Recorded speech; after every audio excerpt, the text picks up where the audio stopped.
Tip number 1, change your settings, and here's why. In my opinion, the default settings for the CharaChorder is not beginner friendly. Some people said on the Discord chat that they had been using the default settings and they just got used to it. They just kept practicing and they got better at it. But for me, I easily get frustrated. So if you're like me, whose threshold for stress is pretty low, then it would behoove you to actually change your default settings. And I'm talking specifically about your press tolerance and your release tolerance. You know, as a beginner, even if you're hitting the right chords, but you're not getting it right because of timing, then, you know, you're going to get agitated. And if that's going to be the case, then you're not going to want to practice. If you're not going to want to practice, you're not going to get good. So I recommend that you loosen those tolerances, especially at the very beginning. Tip number 2, use typingclub.com. And here's why. With typingclub.com, it teaches you 2 letters at a time compared to the Launchpad. I got easily frustrated with the Launchpad because it threw a bunch of letters at me and I didn't want to use it. So yeah, so that's why I resorted to using typingclub.com. But of course, if Launchpad's your thing, then keep using it. Otherwise, use Typing Club. Tip number 3, use a timer whenever you're practicing, and I'm going to use an example to explain why. So about 2 weeks into practicing my CharaChorder, I got really frustrated because I was still typing maybe like 10-15 words per minute.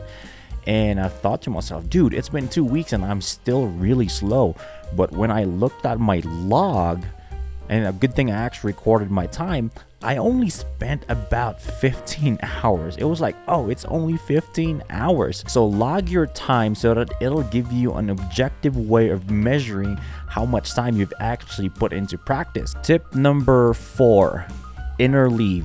The opposite of interleave is block learning, and block learning is what most of us know, but nowadays there's a bunch of like scientific literature that shows that interleaving is a far more superior way of learning compared to block learning. Let me explain this a little bit. So block learning, for example, you could probably tell yourself, all right, I'm going to do character entry for 10 hours straight. Until then, I'm not going to chord. Turns out that's an inefficient way of learning. So when it comes to interleaving, you can probably do it like this. Day 1, typingclub.com, learn character entry. Day 2, learn 2-letter chords. Day 3, typingclub.com. Day 4, keybr.com. Day 5, 3-letter chords. Day 6, work on accuracy. Day 7, work on speed, and so on and so forth. Tip number 5, learn 3 to 5 chords at a time. Imagine this scenario. You load up 25 words on the Launchpad and you're having like trouble learning 3 or 4 of the chords that you loaded up. Every time you attempt to enter one of those chords on the Launchpad, you know, you won't see it again after like 7 or 8 words. If you do that, it's going to be frustrating and you're not going to learn the chords like at a short amount of time. If you want to learn like 25 words in one night, what you can do is just load up 5, learn them for about 5 minutes, load up another 5 afterwards, and then another 5. This way you'll be able to manage a small chunk of chords compared to a long list. Tip number 6, use the CharaChorder as soon as you possibly can.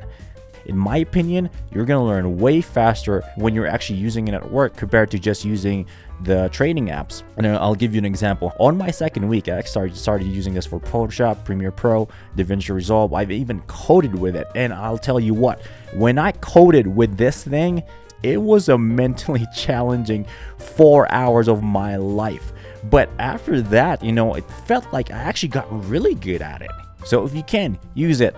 All right, that's it. See you next time.